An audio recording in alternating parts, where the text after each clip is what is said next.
Well, welcome to Smart Living. Now, I have to say, I have not recorded a podcast in a little bit because Daphne Monroe, your smart shopper, is struggling with her voice. I actually feel like I'm transitioning into an old lady voice. No. But fortunately, I have a great guest on, Diane Brennan. She's actually one of the wonderful people who helped me launch my podcast, Smart Living.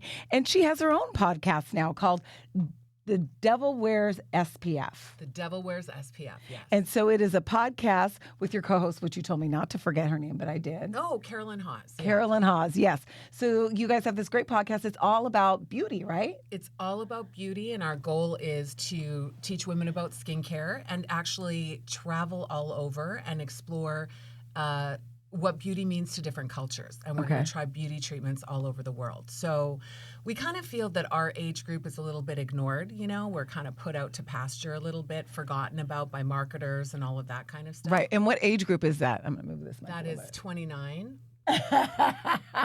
That's above 29. So would you say above 50 is kind of your target? Our target's, 40 and above. Okay. So the women that feel as though maybe society has forgotten about them, like you're not so relevant? They have, and I truly believe that. It's kind of put them out to pasture. The kids may be gone. Maybe they're single professional women that may have not been married. They don't have children. Maybe they do. The kids have left the nest. They're off to college.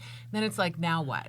And we have a lot of life to live, and we have disposable income. So we're a really excellent market to target. So, I know. That's what I don't get. I'm like, we're the ones that have money. Exactly. But they target the youth who are broke. Right. And so, the beauty industry is huge. And I went through a situation where I actually used to be like a tomboy. I didn't do much with makeup and skincare.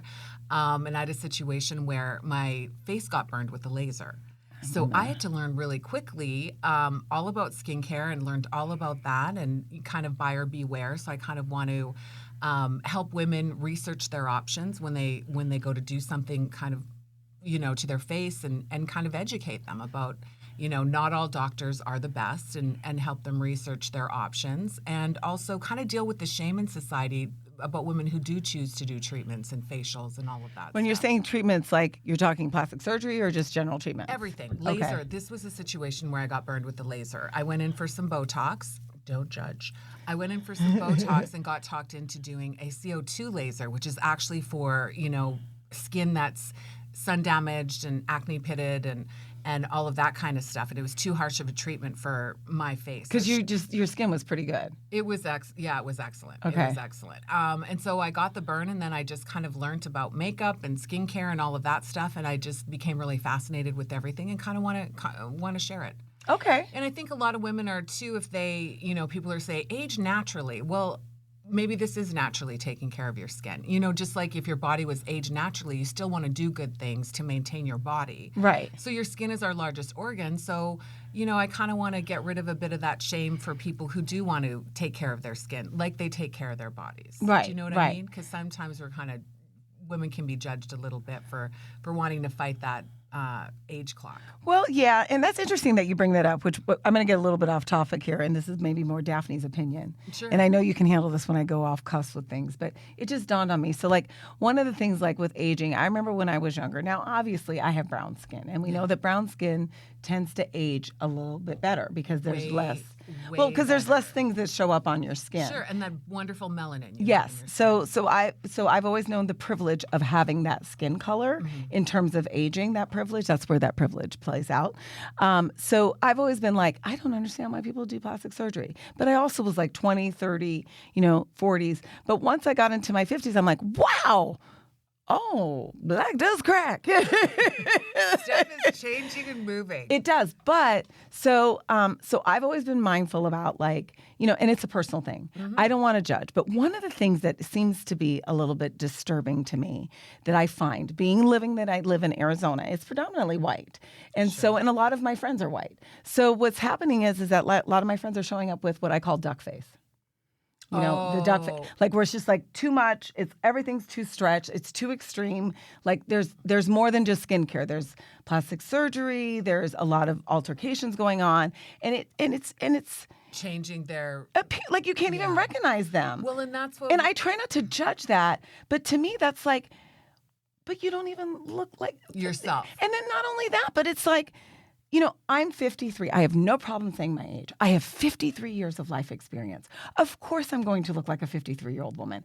And I deserve to look like a 53-year-old woman because I'm 53-year-old wise. Yeah. So I always tell people, I still model, I still act. And I tell people, I am not striving to look like a young, beautiful woman. I am striving to look like a beautiful older woman. Well, and I think that they are doing the same thing. They're trusting a doctor to help them look refreshed. Okay. So that's what we're going to delve into. So they didn't necessarily say, hey, I want to look way too pulled and look like I've had a facelift. Most people would just want some tweaks. So that's what I mean about the doctor. So we're going to delve into that. Okay.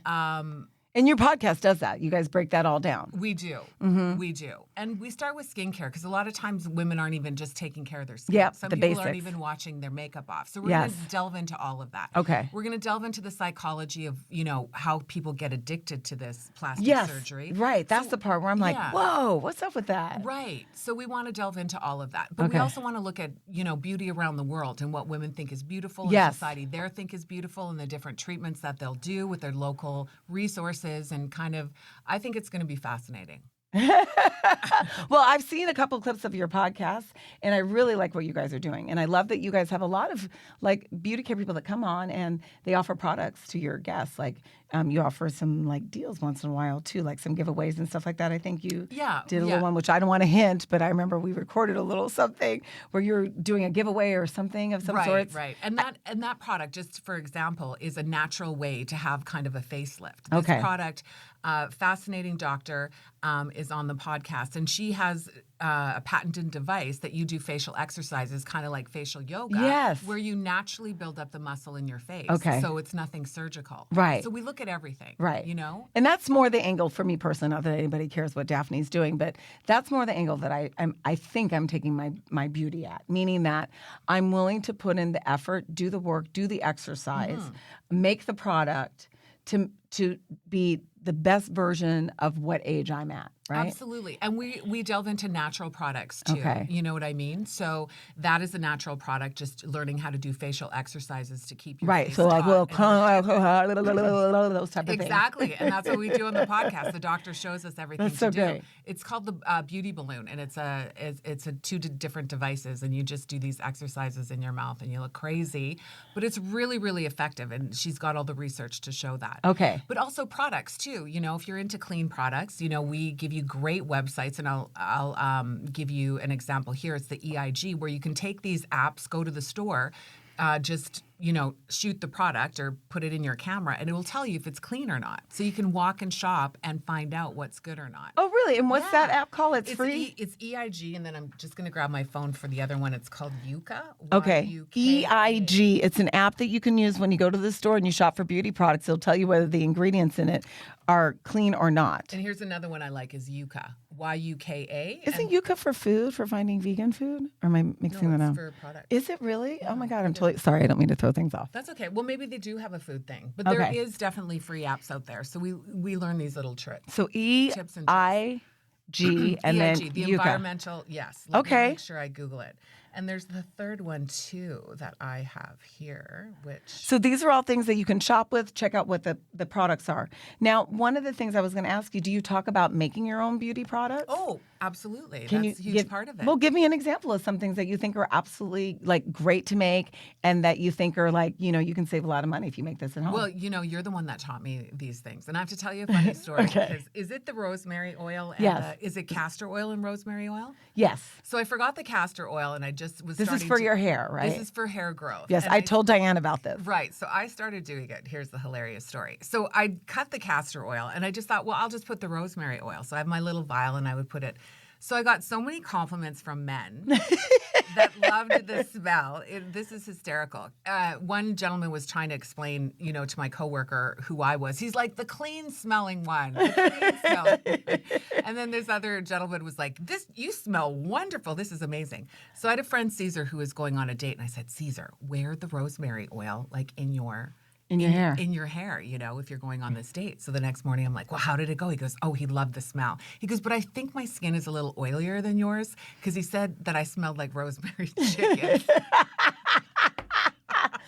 So I was telling Diane, so I'm all into naturopathic ways, right? Sure. Now, I do go see a facialist, Athena, who I think any woman in television knows Athena. She's a makeup artist. And so I go and get facials from her. She has really helped me with some skincare. Oh, good. And she's all about naturopathic, homeopathic things. So I'm always sharing with you ways because number one, I'm cheap as heck. I hate spending money. And number two is like, if you have it there at home and it's something natural, why not do it? So castor oil, rosemary, essential oil or rosemary. Frankincense. So, right. Frankincense is a great thing for your skin. Right. And we have an interview coming up with a woman from India Okay. who's like, you eat the best foods for your body to stay healthy. Your skin is the biggest organ in your body. So It why is. not give it quality? She believes absolutely everything you can find is in your cupboard. Oh, really? For your skin. Yes. They rub the babies with castor oil when they're young. Yes. Cover them. And she's, going to come on and have all Ooh, these that's tips. going to be a great interview. yes. Okay, I have to hear that. So, of course, I love natural too, Right. And then there's some things like retinols and that may not be 100% natural. So I kind of pick my battles. And I think if you have a good balance where you're living your life with less endocrine disruptors in it as possible, you don't have the candles, you don't have the air fresheners. Do you know what I mean? That sometimes natural. I can use a little bit of the skincare of the stuff. I mean, it's whatever you feel comfortable with in the happy balance. True, the happy balance. And there's a lot of retinol alternatives that are natural too. Yes. Yeah. So I have recently, my daughter, who's only 27, these young kids and their beauty regime, it's shocking to me how much these kids, boys and girls, spend on beauty. Because I look at them, I go, are you kidding me? You're beautiful. You're young equals beautiful. Let it go. Stop messing it up. I love the fact that they're taking care of their skin. True. So when I was younger, because you already, have the melanin in your skin, we would sit there and I'm from Canada. So, the days of sunshine are limited. Loving my Canadians, by the way. We would be out there with the baby oil cooking. Oh, yeah. My friends did that. Well, and even now. So, oh my God, that's awful. You're literally putting your skin in the oven. Exactly. And basting it with oil. And the tan is a protective mechanism. Your body is trying to protect your skin, and that's why it's turning the tan color. Right, but it So destroys it. You're doing damage. It gets so much. And even when I have company come from Canada, I'll say, hey, let's go do this or let's go see Or this put on sunscreen. historical thing. And they're like, oh, no, we have to have a pool day. If they go home and they are pale, then they failed at their vacation. That's true. You need to let people know that you went to Mexico or Hawaii or Arizona. Exactly.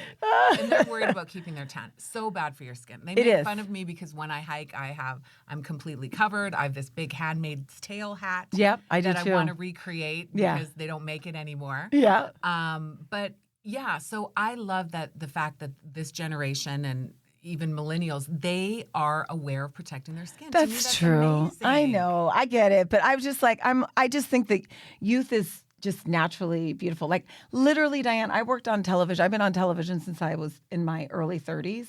I literally never wore makeup for like the first, 4 years until I went to ABC 15 and they were like, no, you're like one of the main people here. We need to. But even then, like I barely wore any makeup. I barely had to do any beauty regimes. I woke up, I was fine with how I looked. I did very little. Good. It's only once I got into my 40s. Now, maybe I have to do more work now that I'm older because I didn't take as much care of my skin. But I will say, with the dark skin, you can just get away with a lot. I mean, there's just not much. So I try not to say much. We can't. So, but I didn't do very much with makeup either, just because I didn't know how. I should have. I look at pictures going, oh, I could have fixed some stuff. But I was using the Wild and Wet bronzer. Totally. Oh my God. 99 cents. For my eyeshadow, for my cheeks. Or I did my lip gloss for my cheeks. Right. And I had this Revlon Silver City Pink that I wore since 1984. They just discontinued it last year. Oh my God, that's it had so a funny. good run. Right. So, but when I had that situation with my face, I learned all about makeup and all that stuff. Let me ask you a question. So, talking about makeup, what do you think is a good brand of makeup that's inexpensive and that carries clean products that's good for your skin? I know that's a hard question to answer. Jane Iredale, she's all knew you clean. don't. Yeah. Okay. So I don't know if she's the least expensive, but I know it's just like organic food. You always pay a little bit more for the stuff that's What do you think about the e.l.f. brand? I don't know enough about it. So I'm more into the skincare stuff. Yeah. The products I use I get really suckered into TikTok. Yeah, I do too. So, when they closed down TikTok, I was like, oh my goodness, where am I going to get my I hope they products? don't. So many people shop from TikTok. I get so much information from TikTok. Yes, but I know a lot of lines in Sephora are completely clean. So if you and Ulta, so if you go in there and talk to them. So they're good to go. Yes, they'll inform you of what the best And are. I've found the exact same experiences from both of those stores too. Yeah. 100%. I also like MAC makeup too. I like the way that feels also with the MAC makeup. Yeah, well, I have a mix of everything with my makeup. Yeah. Okay, so one other thing I want to tell you about. Now, you're the one that should be giving this advice, but I'm going to give it. So, two things that I've done. Rosemary. Rosemary is great for hair growth, and that's why you put it in your hair, the essential oil. But I found something a little bit better. So, if you take fresh rosemary leaves and you boil it in water and let it infuse, then drain that, meaning drain the rosemary leaves and get the water and put that in a spray bottle and spray that on your hair. Oh. I kid you not. Now, if you guys go back to my last podcast to today's podcast, my hair has grown so much on the sides right here. You could always see my ears. Right. And now it's finally starting to grow. My hair looks way fuller. Oh. And I will say that I think it's the rosemary. Castor oil is really good for your hair too. So that's one of my beauty regimes. So, but how much castor oil do you use? Because it's really thick. It is, and you don't want to use that much. So for the rosemary, just the infused rosemary, that's separate. Whatever that rosemary, when I infuse it, I drain it and I put it in a plastic bottle. That's simply what I use for my hair, period. So can you sell me some of that since I don't have time to boil? Yes, I will do that for you. Okay. And I do sell a lot of my products on my blog at smartshopfordaphne.com. awesome. Not that this is like a promotion, but I do because I love to discover things. I have really dry skin and we live in the desert. So even though my skin is dark, it's going to resonate for everybody that has dry skin. For sure. So I also make an anti-aging soap for myself. And I actually have the recipe on my blog, or people can buy it if they're too lazy to make it. But it's basically with castor oil, which you're right, it's very thick, but castor oil is so good for your hair and skin. But you just want to use a little bit. You're asking me how much. And if it's too thick, chase it, meaning use a chaser oil, like jojoba oil with castor oil. Did you know jojoba is made here in the desert? I didn't know that. Yes. Oh, wow. That's interesting. Yes. So one of the things also, so that's my anti-aging. So it's made with castor oil. It's made with the frankincense, which is good for inflammation for your skin. So it takes away the 11s and stuff like that. Well, and you can feel it. You can feel the frankincense. That's what I love. Like you can feel that it's working on you. And then also I have the my homemade Botox, which I told you about. That's also castor oil, jojoba oil, and frankincense. Yes. And I put it in a roller, and I do that on my 11s. Now, listen, none of this stuff is dramatic, crazy stuff. All of a sudden, I'm not looking 20 years younger. And again, I made it very clear that I'm not striving to be a beautiful young woman. I'm striving to be a beautiful older woman. So these things just enhance my beauty. Right, and you're taking care of your skin. Right, and I will say my skin and hair look fantastic. Yes, you do. I have never taken such better care of myself, but I still look like an older woman. Well, I don't think anybody wants to still look like a 30-year-old. I just want to stress that those friends of yours that went in probably weren't expecting to look like that. Do you know what I mean? Yeah. Do you think Mickey Rourke went into a surgeon and said, I want to look younger, refreshed, not thinking he'd be like a caricature of himself? You know, honestly, to be very honest with you, I have never, because first of all, to say to somebody like, your face doesn't look right. What did you have? Like, how can you have that conversation with someone? Like, what were you thinking? Did things turn out the way you expected it to? Well, but you have to think that they wouldn't want to. I don't know, because I mean, some people I'm like, wow, okay, it looks like they're good with that. But beauty is in the perception of the eye of the beholder. Yeah. So it may not be my look. Like that whole, I'm all about natural. So that's my appeal. And we strive with someone who's going to have surgery to find the best doctors and have that natural aesthetic, not the... Well, a good plastic surgeon or good plastic surgery to me is when you can't tell someone's had plastic surgery. 1,000%. That's absolutely right. Yeah. So I'm not judging by any means. I am still only 53 Bless her years. heart. That Yeah, is so not young. judging. Listen, in 10 years, I might get some plastic surgery. You never know. We just kind of want to take the shame away from that. Yes, people have to 100%. I love that. People have to do what makes them feel good, and we shouldn't judge them for it. Do you know what I mean? So, and it seems like it's not the people who are doing the surgery saying you should get some, but it's the people who don't do it that say, why don't you be natural? I had a friend of mine, I FaceTime her and her husband, and she's like, what are you doing? She goes, are you doing something to your face? I've never had surgery. I had a face burn. Your skin looks great, and I by the way. couldn't. Thank you. But she goes, oh, why are you worried about this stuff? And da-da-da-da-da. And her husband said, like, Cheryl, you're sitting there with a beer in your hand and a cigarette going into your skin. Like, let Diane do what she wants to do to make her feel good. Like legit. So it's the people that aren't doing anything that are judging the people that want to take care of their skin. But, we just kind of want to start a movement, like just let people do what makes them feel good. I love it. Stay in your lane. I love it. Yeah. I could go on and on and on, but I'm going to wrap it up. It's Okay. called Devils Wear SPF. The Devil Wears SPF. And it's a podcast, so you can listen to wherever podcast, your Apple, Absolutely. Spotify, but you can also watch it on YouTube. Yes, and Spotify has a video. Oh, so you do? too. You upload the video on that too? Yes, it can. Oh. Spotify now has video. So yeah. Okay, well, we I love YouTube. We'd like more than 2 subscribers, so we'd appreciate it. That's great. Yeah. Well, listen, I've got more than 2 subscribers, so hopefully people will tune into this podcast and then they will listen to your podcast. Would love it. Congratulations on the new podcast, Diane. I think you're definitely in your element. I think that this is going to be a great show for you. And thank you for taking the time to come on my show. And you've always been super supportive of me, so thank you for being such a good friend. Thank you very much. Okay. And congratulations to you and all your success, Thank too. you. I You're welcome, appreciate girl. that. So here's to the 53-year-old Daphne Monroe. And as always, if you want more information or you want to check out that recipe for that anti-aging soap, head to my blog at smartshopperdaphne.com. And you know where you can tune in to my YouTube channel. It's all under Smart Shopper Daphne, and where you can listen to podcasts. And don't forget, I'm Daphne Monroe, your smart shopper, with that squeaky voice again. I'll No, tell it you. sounds I sexy. don't know. It sounds